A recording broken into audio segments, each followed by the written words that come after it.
श्री कृष्ण कहते हैं कि आप दुनिया में उलझकर अपने सपने भूल जाते और दुनिया आपको परेशान करेगी।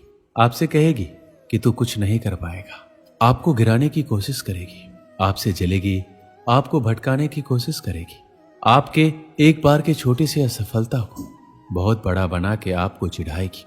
आप उन पर ध्यान दोगे तो आप कुछ नहीं कर पाओगे। उन्हें नजरअंदाज करना सीखो और खुद पर विश्वास करना सीखो। आपकी मेहनत किसी ना किसी जगह जरूर दिखेगी, बस आप थोड़ा सा सब्र रखो। आप खुद पर विश्वास रखोगे तो आप खुद उम्मीदों पर तो खड़े उतरोगे ही, बल्कि आप उनसे भी बेहतर कर दिखाओगे। और अभी तक आपके जीवन में दुनिया का प्रेशर नहीं आया है तो आप अभी सफलता के रास्ते पर हो ही नहीं। आपके सामने जीवन में एक ना एक बार वो दिन अवश्य आएगा जब सारी दुनिया आपके खिलाफ हो जाएगी। आप तो बस अकेले में ही अपनी जिंदगी और मेहनत की जंग लड़ते रहना। इस दौर में बहुत ही कम लोग कुछ सीख पाते हैं। हमें वो दिन नहीं आने देना है, चाहे किसी भी हद तक जाना पड़ जाए। इसलिए आपको सारी हदें पार करके आगे बढ़ना है। आपकी जो भी खराब आदतें हैं, सारी आदतों को छोड़ना है और आपको अच्छी आदतें अपनानी ही होगी। आप कहीं से भी कुछ भी चीज सीखें तो आप उसे एक बार अपना कर जरूर देखो, ज्यादा नहीं, सिर्फ 10 दिन तो करो। श्री कृष्ण कहते हैं लाखों विद्यार्थियों की ये बुरी चीज है कि उन्हें ज्ञान फालतू का लगता है और कुछ लोगों को अच्छा लगता है तो उन्हें अपनाना नहीं है। विद्यार्थियों को सफलता के रास्ते पर दिन कुछ नया करते रहना बहुत जरूरी है और धीरे धीरे खुद को बदलना जरूरी है, पर बहुत लोग इसे नजरअंदाज करते हैं और एक समय के बाद सपनों को भूल के इसी जिंदगी में उलझ जाते हैं। आप स्कूल जाते हो, कहते हो स्कूल में पढ़ाई नहीं होती। मुख्य कारण तो यह है कि आपको पढ़ना ही नहीं है। स्कूल में तो पढ़ाई बराबर हो रही है, पर बहाने ही हमें सफलता से रोकते हैं। इसलिए बहाने बनाना बंद करो। आपकी सफलता के बीच में जो कुछ भी है उसे तोड़ मरोड़ डालो, उसे जैसे भी हो जल्दी छोड़ो। घर की प्रॉब्लम है, घर की जिम्मेदारी है, पढ़ने के इरादे से बाहर चले जाओ, वहां मेहनत करो। आपके रास्ते में जो भी समस्या है उसका समाधान जल्दी ही ढूंढो, क्योंकि आपके ही समाधान आपकी आने वाली जिंदगी बदल कर रख देगी। फैसला आप करेंगे, आपके फैसले पर ही दुनिया टिकी है। दुनिया का क्या है, आज आपके खिलाफ है, लेकिन जब आपको सफलता मिल जाएगी तो सारी दुनिया आपके साथ हो जाएगी। दुनिया हमेशा अपने फैसले बदलते रहेगी। सिर्फ ये याद रखना है, कहीं आपके माता पिता का एक फैसला आपको कुछ ना कर पाने की वजह ना दे दे। इसलिए आज अपने समय को बिल्कुल बर्बाद मत करो। कल समय भी आपका होगा, दिन भी आपका होगा, सिर्फ बस आज मेहनत कर लीजिए। कल सारी मुश्किलों का समाधान आपके पास होगा।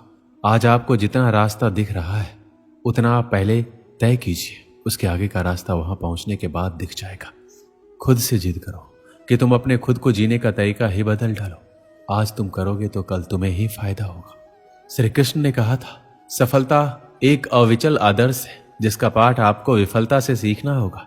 यदि आप गिरते हैं तो उठें, यदि आप हारते हैं तो जीतें। अपनी गलतियों को एक मौका समझें और उनसे सीखें। आपकी असफलताओं में भी आपके बड़े सपने छिपे होते हैं।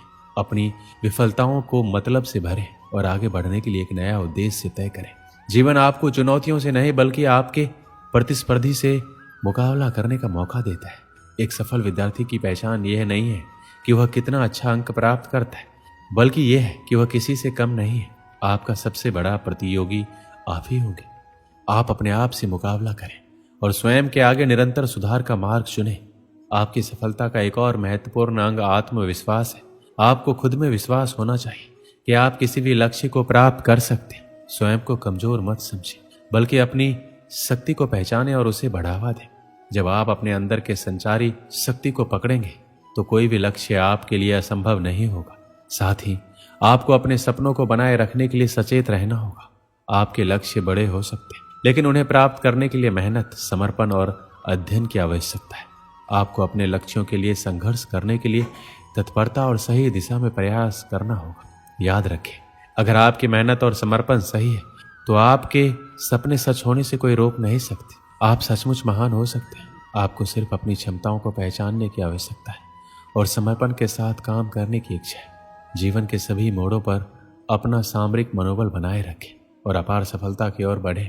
आप सभी के भीतर एक अद्वितीय संभावनाओं का समुद्र है। आपकी खुदरा प्रतिभा अद्भुत कला और निरंतरता से भरी योग्यता का परिचय कराती है। आप विचार कर सकते हैं, सपने देख सकते हैं, इनको हकीकत में बदलने का साहस रखते हैं। जब आप खुद को परिभाषित करते हैं तो सारी दुनिया आपके पास से गुजरती है। आपकी सोच, आपके विचार और आपकी भावनाएं आपकी शक्ति बनती है। आपकी सोच आपके कर्मों को प्रेरित करती है और कर्म से ही सफलता आती है। इसलिए हमेशा सकारात्मक सोच और उच्च मानसिकता बनाए रखें। जीवन में कठिनाइयां आएगी, समस्या आएंगी, लेकिन आपकी मनोबल शक्ति आपको अपने लक्ष्य की ओर आगे बढ़ने में मदद करेगी। यदि आप ताकतवर और अटल बने रहेंगे तो कोई भी चुनौती असंभव नहीं होगी। विफलता केवल एक मंच पर धकेलने का अर्थ नहीं है, बल्कि आपको विजयी बनाने के लिए आगे बढ़ाने का एक और अवसर है। इसलिए अपनी ताकत को पहचानें, अपने दोषों को स्वीकार करें और फिर से खड़े होने का प्रयास करें। जिंदगी में सब कुछ हासिल करने की इच्छा किसको नहीं होती है? आगे रहने की इच्छा किसको नहीं होती? पैसा कमाने की इच्छा किसको नहीं होती? अगर आज मैं 100 लोगों से कहूं कि कल आपको 4 बजे उठना है, अगर आप 100 लोग राजी भी हो जाए, परंतु यह है कि उनमें से सिर्फ 80 लोग ही उठेंगे, दूसरे दिन क्या होगा? उससे भी कम लोग उठेंगे, तीसरे दिन उससे भी कम, चौथे दिन उससे भी कम, पर जो आखिरी दिन उठेगा वही व्यक्ति अपने जीवन में चुने हुए लक्ष्य को पाकर रहेगा। यदि आपको दुनिया के 1% लोगों में आना है तो आपको उस माइंडसेट से निकलना होगा जिसमें आपके अगल बगल के 99% लोग फंसे हुए हैं। जिस व्यक्ति ने ठान लिया है इस काम को करना है तो करना है, चाहे हासिल कर पाऊं या ना कर पाऊं, लेकिन जिस काम में मैं इतने दिनों से लगा हूं, जो टारगेट लेकर मैं बैठा, उस टारगेट के इरादे को घुटने टेकने नहीं दूंगा। और जिनके इरादे घुटने नहीं टेकते वही लोग अपनी जिंदगी में सफलता हासिल कर पाते हैं। तो उठिए और अपना एक मजबूत इरादा बनाइए और अपनी जिंदगी को अपनी सफलता की ओर बढ़ाइए। एक गांव में एक आलसी आदमी रहता था। वह कुछ काम धाम नहीं करता था, बस दिन भर निठल्ला बैठकर सोचता रहता था किसी तरह कुछ खाने को मिल जाए। एक दिन वह यूं ही घूमते घूमते आम के बाग में पहुंच गया। वहां रसीले आमों से लदे कई पेड़ थे। रसीले आम देखकर उसके मुंह में पानी आ गया और आम तोड़ने एक पेड़ पर चढ़ गया। लेकिन जैसे ही वह पेड़ पर चढ़ा, बाग का मालिक वहां पहुंचा। बाग के मालिक को देखकर आलसी आदमी डर गया और जैसे तैसे पेड़ से उतरकर वहां से भाग खड़ा हुआ। भागते भागते वह गांव के बाहर स्थित जंगल में जा पहुंचा। वह बुरी तरह से थक गया था, इसलिए एक पेड़ के नीचे बैठकर सुस्ताने लगा। तभी उसकी नजर एक लोमड़ी पर पड़ी। उस लोमड़ी की एक टांग टूटी हुई थी, वह लंगड़ा कर चल रही थी। लोमड़ी को देख आलसी आदमी सोचने लगा कि ऐसी हालात में भी इस जंगली जानवरों से भरे जंगल में ये लोमड़ी कैसे बच गई, इसका अब तक शिकार कैसे नहीं हुआ। जिज्ञासा में वह एक पेड़ पर चढ़ गया। वहां बैठकर देखने लगा कि इस लोमड़ी के साथ आगे क्या होगा। कुछ ही पल बीते थे, पूरा जंगल शेर की दहाड़ से गूंज उठा, जिसे सुनकर सारे जानवर इधर उधर भागने लगे। लेकिन लोमड़ी अपनी टूटी टांग के साथ भाग नहीं सकती थी, वह वहीं खड़ी रही। शेर लोमड़ी के पास आने लगा। आलसी आदमी ने सोचा कि अब शेर लोमड़ी को मार कर खा जाएगा, लेकिन आगे जो हुआ वो कुछ अजीब था। शेर लोमड़ी के पास पहुंचकर खड़ा हो गया। उसके मुंह में मांस का एक टुकड़ा था, जिसे उसने लोमड़ी के सामने गिरा दिया। लोमड़ी बड़े आसानी से मांस के उस टुकड़े को खाने लगी। थोड़ी देर बाद शेर वहां से चला गया। यह घटना देखकर आलसी आदमी सोचने लगा, भगवान सच में सर्वे सर्वा है। उसने धरती के समस्त प्राणियों के लिए, चाहे वो जानवर हो या इंसान, खाने पीने का प्रबंध कर रखा है। वह अपने घर लौट आया।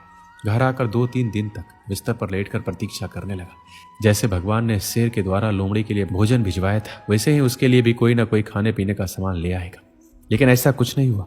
भूख से उसकी हालात खराब होने लगी। आखिरकार उसे घर से बाहर निकलना ही पड़ा। घर के बाहर उसे एक पेड़ के नीचे बैठे हुए बाबा दिखाई पड़े। वह उनके पास गया और जंगल का सारा वृतांत सुनाते हुए बोला, बाबा जी, भगवान मेरे साथ ऐसा क्यों कर रहे हैं? उनके पास जानवरों के लिए भोजन का प्रबंध है, लेकिन इंसानों के लिए नहीं। बाबा जी ने उत्तर दिया, बेटा ऐसी बात नहीं है। भगवान के पास सारे प्रबंध है, दूसरों के लिए भी, तुम्हारे लिए भी। लेकिन बात यह है कि वो तुम्हें लोमड़ी नहीं शेर बनाना चाहते। दोस्तों, इस कहानी से क्या सीख मिलती है?